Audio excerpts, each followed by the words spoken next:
खुदा के पहले अल्फाज, गॉड फर्स्ट वर्ड्स। 1876 में टेलीफोन के मूजद अलेक्जेंडर ग्राहम बेल ने टेलीफोन पर सबसे पहले अल्फाज बोले। उसने अपने असिस्टेंट थॉमस वॉटसन को बुलाया और कहा, वॉटसन यहाँ आओ, मैं आपसे मिलना चाहता हूँ। क्रैक और गैर वाज़िया लेकिन काबिल फहम आवाज़ वॉटसन ने सुनी जो बेल ने कहा था। फोन लाइन पर बेल के कहे गए पहले अल्फाज ने साबित किया कि इंसानी राब्ते के लिए एक नया दिन तलू हो चुका है।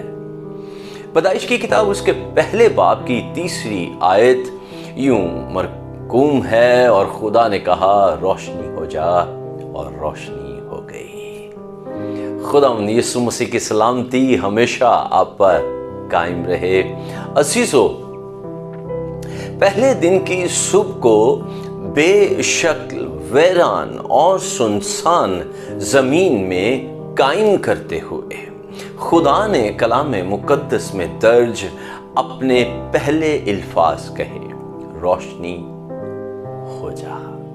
ये अल्फाज तख्लीकी कुव्वत से मामूर थे। वो बोला और जो उसने कहा वो वजूद में आया। ज़बूर 33 उसकी 6 से 9 आयत में यूं मरकूम है कि आसमान खुदावंद के कलाम से और उसका सारा लश्कर उसके मुंह के दम से बना। वो समुंदर का पानी तौदे की मानंद जमा करता है। वो गहरे समुंदरों को मखज़नों में रखता है। सारी ज़मीन खुदावंद से डरे, जहान के सब बाशिंदे उसका खौफ रखें, क्योंकि उसने फरमाया और हो गया, उसने हुक्म दिया और वाक़या हुआ। बस खुदा ने कहा रोशनी होने दो, और ऐसा ही हुआ। उसके अल्फाज ने पलक झपकते उसे पैदा किया, क्योंकि अंधेरे और वीरानी ने रोशनी और नज़्म ज़ब्त की चमक को रास्ता दिया। रोशनी अंधेरे पर गलबा के लिए खुदा का जवाब था, और जब उसने रोशनी को तख्लीक किया तो उसने देखा कि ये अच्छा है। पैदाइश पहला बाब और उसकी 4थी आयत को पढ़िए।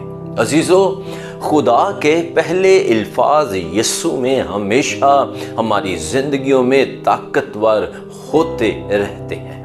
हर नए दिन के तलू होने के साथ ऐसा लगता है जैसे खुदा अपने बोले हुए अल्फाज को हमारी जिंदगियों में बहाल कर रहा है। उसके अल्फाज हमारी जिंदगियों के अंधेरों में रोशनी की चमक को पैदा करते हैं, रास्ता देते हैं। बस उसकी तारीफ करें और ईमान रखें कि उसने आपकी वीरानी और सुनसानी के अंधेरों में रोशनी को पुकारा है, और आप हमेशा उसकी निगाह में हैं, और आपकी जिंदगी में नई सुबह तलू होने वाली है। बस अंधेरों से खौफजदा न हो, खुदा के अल्फाज पर ईमान रखें, वो सब कुछ बदल कर रख देगा, नई सुबह तलू होगी। आमीन। अजीजों, अगर आप बरकत पा रहे हैं तो प्लीज़ हमारे YouTube channel pastor Anees Javed को लाइक, सब्सक्राइब और शेयर कीजिए, ताकि ये बरकत दूसरे लोगों तक भी पहुंचती रहे। खुदावंद आपको बरकत दे।